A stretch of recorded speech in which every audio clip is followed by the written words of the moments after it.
Ibinaba na alert level sa Marikina kasunod ng pagbaba ng level ng tubig sa Marikina River. Unti-unti na ring nagsisiuwian ng mga residente nagsilikas kagabi dahil sa banta ng pagbaha. Mula sa Marikina, makibalita tayo live kay Bam Alegre.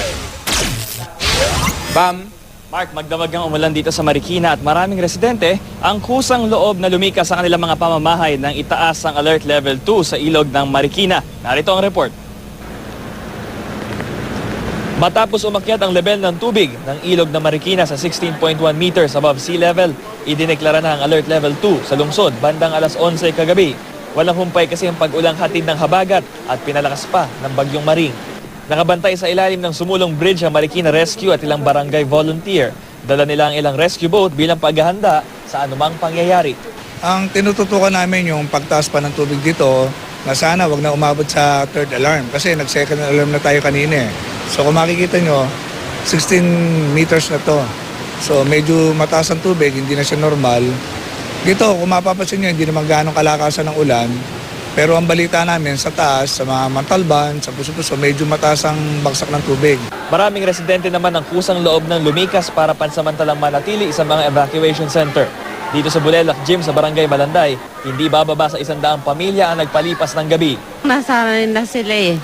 Kasi di ba pang nabaha, nung una parang medyo natruma kami sa baha. Lalo na yung undoy, nako, Diyos ko. Para akala namin yun ang katapos na namin. Laging may bagyo po. Pag yung binabaha po kami, talagang naglilikas po kami. Ito yung kusang loob na, hindi na kayo pinipilit. Hindi na po. Bakit po ganon? Kasi po biglang lumalaki yung lugar namin eh. Biglang lumalaki ang tubig. Pagdating ng umaga, bahagyang humina ang ulan, pero hindi pa rin ito humihinto. Gayunman, sapat na hudyat na ito para magsibalikan ng ilang pamilya sa kanilang mga pamamahay. Sa Hermogenes Bautista Elementary School sa Barangay Concepcion 1, umabot ng mahigit 170 ang pamilya sa evacuation center. Pero unti-unti na rin nagsiuwian ng 40 pamilya. Nag-alarm na po ng 2 beses po sa baba. Kasi ganun po eh, pag nag-alarm na, nagliligpit na. Kusang loob na.